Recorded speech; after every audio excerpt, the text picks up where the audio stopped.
So hello everyone and welcome back to the channel. दोस्तों आज के इस वीडियो में मैं आपको जावा स्क्रिप्ट के इंटरव्यू क्वेश्चन बताने वाला हूं। तो अगर आपने भी रेज्यूमे में जावा स्क्रिप्ट मेंशन कर रखा है तो ये वीडियोस आपके लिए काफ़ी ज़्यादा हेल्पफुल रहने वाली है। और इंटरव्यू क्वेश्चन के साथ साथ आपको यहाँ पे मैं आंसर भी बताऊँगा कि किस तरीके से आप आंसर कर सकते हैं।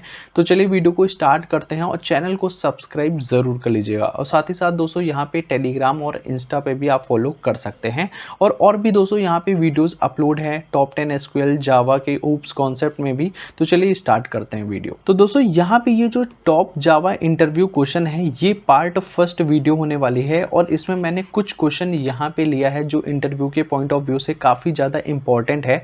तो चलिए स्टार्ट करते हैं। तो सबसे पहला क्वेश्चन है difference between double equal to and triple equal to. तो जावा स्क्रिप्ट में ये क्वेश्चन बहुत पूछा जाता है। तो ये दोनों ही दोस्तों यहाँ पे इक्वालिटी ऑपरेटर है in JavaScript is use to compare if two values are equal. अब डबल इक्वल टू करता क्या है? डबल इक्वल टू सिर्फ वैल्यूज चेक करता है, ठीक है, दोनों वैल्यूज सेम है या फिर नहीं। और ट्रिपल इक्वल टू क्या करता है? वैल्यू के साथ साथ प्लस डेटा टाइप भी चेक करता है। ये चीज़ होता है डिफरेंस। अभी मैं आपको दिखाता हूँ। Double equal to operator does the type conversion of the operand before comparison और triple equal to operator compares the value as well as the data type of the operand.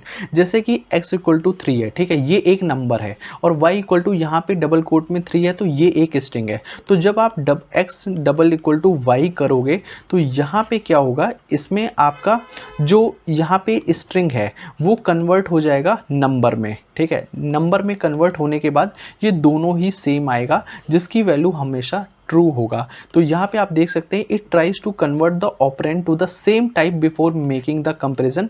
True because 3 is coerced to a number before comparison, ठीक है।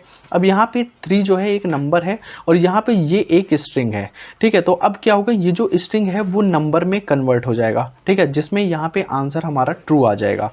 उसके बाद हमारे पास x triple equal to Y है, ठीक है। अब ये ट्रिपल इक्वल टू काम कैसे करेगा? इसमें डेटा टाइप के साथ साथ वैल्यू भी चेक हो रही है। तो ये एक नंबर है एक स्ट्रिंग है तो जिसकी वजह से ये ट्रू नहीं होगा because the types are different. एक नंबर है और एक स्ट्रिंग है, ठीक है, जिसमें यहाँ पे जो वैल्यू है वो यहाँ पे फॉल्स आ गई है। तो ये है पहला क्वेश्चन जो इंटरव्यू क्वेश्चन में आपसे पूछा जाता है।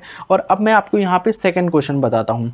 State the difference between null and undefined, ठीक है। नल और अनडिफाइंड में डिफरेंस क्या है? तो यहाँ पे नल की जो डिफिनेशन है it is explicitly assigned to variable और properties when there is no meaningful value to be assigned, ठीक है। अगर यहाँ पे हम एक्सप्लिसिटली असाइन करते हैं नल वैल्यू को, सपोज यहाँ पे लेट माई वेरिएबल करके हमने एक वेरिएबल बनाया है और उसमें नल को एक्सप्लिसिटली यहाँ पे असाइन कर दिया है, ठीक है। तो ये हमारा एक क्या है? नल वैल्यू है। और अनडिफाइंड का मतलब ये होता है कि a variable has been declared but has not yet been assigned a value. जैसे कि यहाँ पे आप देख सकते हैं लेट माई वेरिएबल करके मैंने छोड़ दिया और इसमें कोई वैल्यू असाइन नहीं करी। तो जब यहाँ पे console डॉट लॉग करेंगे तो इसका आउटपुट अनडिफाइंड आएगा, ठीक है। तो ये होता है बिटवीन नल और अनडिफाइंड में डिफरेंस। आई होप ये क्वेश्चन भी इंटरव्यू पॉइंट ऑफ व्यू से इंपॉर्टेंट है और आप ये आंसर कर सकते हैं, ठीक है। उसके बाद यहाँ पे जो थर्ड क्वेश्चन है व्हाट इज डिफर्ड स्क्रिप्ट, ठीक है। अब ये एक इंपॉर्टेंट क्वेश्चन है और ये लास्ट क्वेश्चन भी है। तो यहाँ पे डिफर्ड स्क्रिप्ट क्या होती है जावा स्क्रिप्ट में, जो कि एक इम्पॉर्टेंट क्वेश्चन होता है इंटरव्यू पॉइंट ऑफ व्यू से। तो the defer attribute tell the browser. जैसे कि आप यहाँ पे स्क्रिप्ट लिखे हो तो दोस्तों यहाँ पे जैसे आप स्क्रिप्ट लिखते हो SRC है, आपने यहाँ पे जावा स्क्रिप्ट की जो भी स्क्रिप्ट का नाम दिया है और उसके बाद यहाँ पे आप डिफर यूज़ करते हो, फिर यहाँ पे स्क्रिप्ट का क्लोजिंग टैग होता है। अब ये डिफर का मतलब क्या होता है?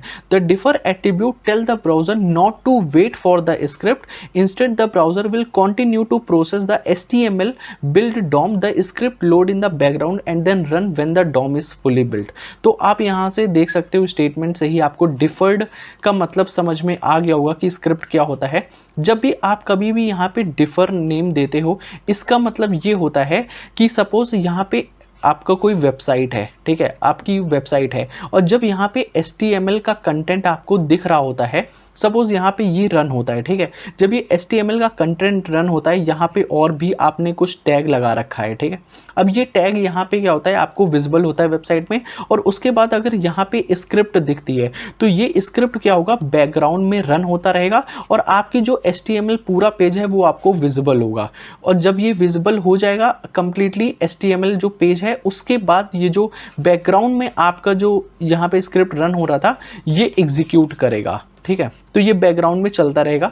तो वही चीज़ यहाँ पे लिखी, the deferred attribute tell the browser not to wait for the script. ठीक है, तो जैसे कि स्क्रिप्ट के लिए वेट नहीं करना है, ये बैकग्राउंड में चलता रहेगा और आपका जो HTML का जो पेज है या बॉडी है वो आपका कंप्लीटली लोड होता रहेगा।